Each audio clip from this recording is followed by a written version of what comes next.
আসসালামু আলাইকুম। শুভ বিকাল দর্শক। তো আজকে আমি পটলের ভানটি ভেঙে ফেললাম এখানে পেঁয়াজ লাগাবো এই জন্য। কিছুক্ষণ আগে আমি পটলের গাছগুলো কাটলাম এবং ওই পাশে গিয়ে নিয়ে যেয়ে থুয়েছি। দেখেন বাহানের সব অংশ বিশেষ।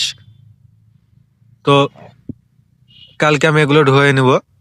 তো মাটিটা এখন আসতে দেখেন আকাশের যে অবস্থা, মেঘ মেঘ। সারাদিন রোদের তাপই বেরোচ্ছে না, তো কয়দিন এখন শুকাবে। আর ওইদিকে দেখেন পোলগুলো ম্যাক্সিমাম রেডি হয়ে গেছে, আর এক্সেস দিলে তৈরি হয়ে যাবে। এই দেখেন পোল।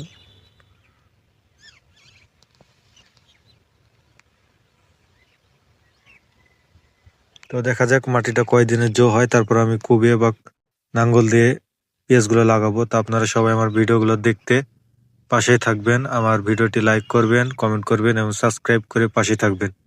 তো দেখা হবে জমি প্রস্তুতের বেলায়। আসসালামু আলাইকুম।